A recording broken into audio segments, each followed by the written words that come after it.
Só a logística disso já é bastante impressionante. E treinar todas essas pessoas e equipar todas essas pessoas... As operações militares mais decisivas raramente terminam com explosões. Elas terminam em silêncio, sem imagens, sem medalhas, sem reconhecimento.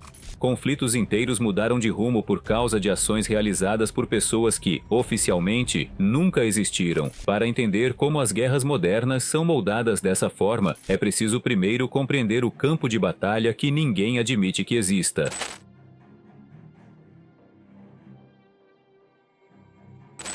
Guerra sem assinaturas. Os governos travam dois tipos de guerra, as que você vê e as que não vê. O segundo tipo é mais silencioso, negável e muito mais permanente em seus efeitos. Nesse mundo, a legalidade é uma manobra, não um limite. Soldados não são enviados, eles desaparecem. É aqui que começa a guerra negável. Quando uma operação militar precisa ser executada sem impressões digitais, sem atribuição, sem envolvimento rastreável, ela recai sobre um certo tipo de operador. Não apenas forças especiais, mas unidades híbridas treinadas para transitar entre diretrizes de inteligência e militares. Esses são os operadores fantasma, enviados sem patente, medalhas ou nomes. Se forem capturados, não haverá resgate. Se tiverem sucesso, ninguém jamais saberá. Os governos precisam deles mais do que nunca. Em uma era de rastros digitais e vigilância por satélite, as operações mais eficazes são aquelas que não deixam registro visual, nenhum log digital, nenhuma história pública. Elas existem para resolver problemas políticos complexos demais para ferramentas convencionais, uma extração de reféns em território inimigo, uma missão de eliminação em um estado neutro ou vigilância em áreas civis onde uniformes provocariam guerra. Suas missões são concebidas para total negabilidade, muitas vezes permanecendo ocultas por décadas, e ainda assim, com o tempo, fragmentos vazam. Uma operação na Síria, uma planilha em Londres, um centro de treinamento exposto, quando costurados, revelam uma infraestrutura global de silêncio, uma rede não oficial de unidades fantasma operando além das fronteiras. Isso não é ficção. Essas operações têm nomes, datas e consequências. Você apenas não deveria ouvi-las. Precisão dentro do silêncio. No verão de 2007, uma instalação nuclear na Síria deixou de existir. Nenhuma força terrestre oficial jamais foi reconhecida. Nenhuma declaração pública foi feita. Mas, em algum ponto na escuridão além da fronteira, comandos israelenses já haviam concluído sua missão. Antes mesmo de o primeiro jato decolar. Esse foi o trabalho da Shaldag, fundada em 1974 por veteranos da unidade de elite israelense Sayeret Matkal. A Shaldag, também conhecida como Unidade 5101, é uma das forças mais secretas e cirúrgicas do arsenal de Israel. Não é apenas uma equipe de comandos, é uma unidade de controle aéreo avançado e penetração profunda que opera atrás das linhas inimigas, onde a atribuição é um risco e o silêncio é estratégia. Sua missão na Síria, a Operação Orchard, consistiu em infiltrar discretamente território hostil, localizar o reator nuclear de Al-Kibar e marcá-lo com designadores a laser. O ataque aéreo resultante destruiu o reator sem qualquer presença israelense pública. Até hoje, nenhuma operação terrestre oficial foi confirmada. Esse nível de negabilidade não é a exceção para a Shaldag. É o padrão. Durante décadas, a unidade operou em total obscuridade. Mesmo dentro de Israel, seu nome era mencionado apenas em círculos que raramente cruzavam com o olhar público. Só em operações mais recentes em Gaza, as forças de defesa de Israel reconheceram indiretamente o papel moderno da unidade. A Shaldag não se resume a poder de fogo. Trata-se de preparar o campo de batalha para um sucesso invisível, sem uniformes, sem crédito, sem provas de que estiveram ali. Uma missão limpa no mundo deles é aquela que não deixa nada para trás, nem mesmo uma narrativa. Vigilância antes do ataque. Quando um alvo de alto valor é capturado ou eliminado, a verdadeira missão, muitas vezes, já terminou. O rastreamento, a escuta, a análise de padrões de vida, são essas operações que antecedem o ataque, e nenhuma unidade americana faz isso há mais tempo, com mais discrição ou com maior alcance do que a Intelligence Support Activity. Oficialmente criada em 1981 e financiada por orçamentos secretos classificados, essa unidade é conhecida por vários nomes: ISA, Task Force Orange, ou, às vezes, apenas The Activity. Diferente de outras unidades de operações especiais, a ISA não lidera com armas, ela lidera com informação. coletada por meio de inteligência de sinais, vigilância e táticas de infiltração que ficam em algum ponto entre o reconhecimento militar e a espionagem. Sua história de origem parece um thriller da Guerra Fria, América Central, início dos anos 80. Operadores da ISA, disfarçados de agricultores, jornalistas e trabalhadores humanitários, infiltraram-se para instalar escutas em complexos inimigos. Na Colômbia, circulavam por redutos de cartéis em veículos preparados para a vigilância. Eles não eram apenas soldados, eram ativos infiltrados. Décadas depois, a ISA seria pioneira na doutrina Find, Fix, Finish, um modelo operacional hoje utilizado por unidades de elite em todo o mundo. Antes de a SEAL Team 6 entrar no complexo de Bin Laden, em Abbottabad, a ISA passou anos mapeando sua rede, rastreando movimentos e conduzindo operações de vigilância do Paquistão ao Sudão. A unidade muda constantemente de designação, às vezes aparecendo como Task Force 77 para se antecipar à exposição. Operadores recebem mortes no papel, novas identidades e papéis civis fabricados. Nenhuma condecoração pública, nenhuma estrutura visível, nenhum relatório pós-ação fora de servidores classificados. O que torna a ISA tão eficaz não é apenas a inteligência que coleta, mas o fato de que, quando o alvo percebe que está sendo observado, já é tarde demais.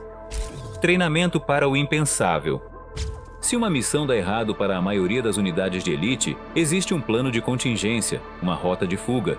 Para o destacamento Vympel da Rússia, o fracasso nunca fez parte do projeto. Sua função era se preparar para uma guerra que poderia acabar com o mundo. E nesse cenário, a sobrevivência jamais foi garantida. O Vympel foi criado em 1981 pela KGB, não como uma unidade de contra-terrorismo, mas como resposta a um pesadelo: operações de sabotagem em profundidade, dentro do território inimigo, durante uma guerra global em larga escala. Seus alvos não eram células insurgentes, eram instalações nucleares, redes de energia, bunkers de comando. Se o Vympel fosse acionado, significava que a geopolítica havia colapsado.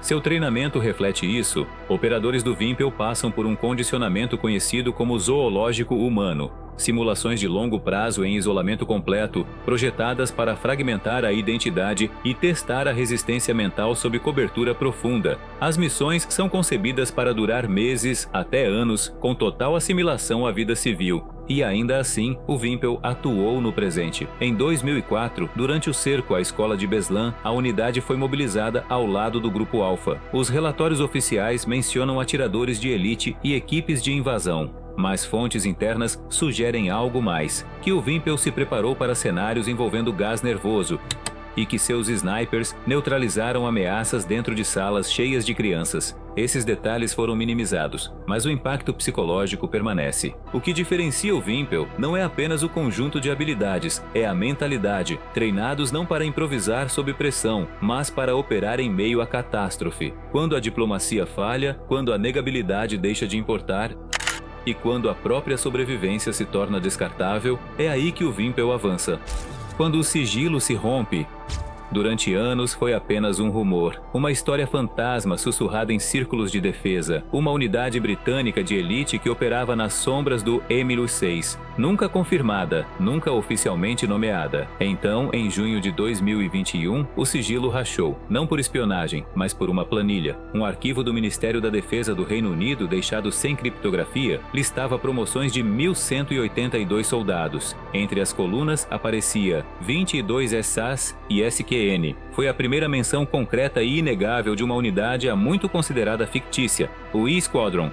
Mas o E-Squadron não é um regimento padrão. Trata-se de uma força composta, formada por operadores cuidadosamente selecionados do SAS, do SBS e do Special Reconnaissance Regiment. São veteranos com anos de experiência em campo, geralmente com patente de sargento ou superior. Eles treinam não apenas como soldados, mas como algo moldado para espionagem, extração e operações sem qualquer insígnia nacional. O E-Squadron opera sob uma estrutura de comando duplo, recebendo ordens tanto do diretor das Forças Especiais quanto do chefe do MI6. Na prática, eles são o braço armado do MI6. Quando a inteligência britânica entra em território hostil, o E-Squadron protege suas costas, ou, em alguns casos, lidera o avanço. Foi exatamente isso que aconteceu na Líbia em 2011. Durante o caos inicial da Guerra Civil, o E-Squadron voou com o Mi-6 até Benghazi a bordo de um helicóptero Chinook. Foram capturados quase imediatamente por agricultores locais, desencadeando uma crise diplomática. A missão fracassou, mas sua exposição confirmou aquilo que nunca deveria ter vindo à tona.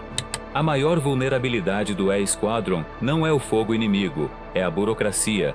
Em um mundo onde missões são enterradas em cofres altamente classificados, um simples erro administrativo foi suficiente para expor os soldados mais negáveis do Reino Unido. Soldados que se tornam sombras. Em algum ponto da costa sul da Inglaterra, por trás de camadas de segurança e sigilo, existe um centro de treinamento conhecido como The Fort. Oficialmente, chama-se Fort Monkton. Extraoficialmente, é onde a linha entre espião e soldado desaparece. É ali que integrantes do E-Squadron e outros operadores encobertos são refeitos. Não apenas para o combate, mas para o anonimato. O currículo combina precisão militar com as sutilezas do trabalho clandestino. Vigilância, contra-vigilância, manejo de agentes, construção de identidades falsas, comunicações secretas. Os operadores saem dali não apenas como guerreiros, mas como ativos prontos para emprego. Eles não atuam sozinhos, sustentando tudo isso a uma infraestrutura silenciosa. O SID Flight, sigla de Special and Discreet, é uma unidade da RAF que fornece deslocamento aéreo discreto usando aeronaves como helicópteros Puma e C-130S. Os voos são registrados sem trilhas burocráticas militares, mascarando movimentos através de fronteiras. Depois, a AUKN, uma equipe de vigilância composta por civis e especialistas afiliados ao MI6. Sua função? Criar cobertura antes da chegada do operador, invadir sistemas de câmeras, rastrear alvos, preparar o terreno para que a missão nunca pareça uma intrusão. Cada elemento é pensado em torno da negabilidade. Este é o novo padrão das operações de elite. Um soldado espião sem insígnia, com um sotaque diferente e uma missão que termina no desaparecimento. Nesse sistema, o sucesso não é sobreviver, é ser esquecido. Sucesso medido pela ausência. As missões mais secretas não são apenas ocultas, elas são projetadas para serem esquecidas. Essas unidades operam sob nomes que mudam, registros que desaparecem e resultados que não deixam vestígios. Seu sucesso não é definido pelo reconhecimento, mas pela ausência total das manchetes, da história e até da memória. Operadores frequentemente passam por mortes no papel, desaparecimentos legais que rompem todos os vínculos formais com suas vidas anteriores. Suas novas identidades vêm acompanhadas de empregos civis, históricos fabricados e zero ligação pública com as Forças Armadas ou com o Estado. Se forem capturados, não são prisioneiros de guerra, são fantasmas sem qualquer rastro diplomático. Até as próprias unidades se diluem. A Intelligence Support Activity, por exemplo, mudou de designação repetidas vezes, às vezes aparecendo como Task Force Orange, em outras como Task Force 77, com sua identidade se transformando para se manter à frente da exposição. E por trás dessa invisibilidade operacional existe uma legalidade formal. No Reino Unido, a seção 7 do Intelligence Services Act de 1994 autoriza o secretário de Relações Exteriores a aprovar atos no exterior que, de outra forma, seriam ilegais segundo a lei britânica. É uma licença para matar do mundo real, um mecanismo burocrático que viabiliza ações encobertas sem consequências, desde que aprovadas por escrito. Mas a negabilidade tem limites. Arquivos vazam, missões são expostas, e de vez em quando um desses fantasmas vem à tona, não porque queira ser visto, mas porque alguém cometeu um erro. O mundo só percebe sua existência quando o silêncio se rompe. Eles se movem em silêncio, apagam seus rastros e desaparecem antes que a história possa nomeá-los.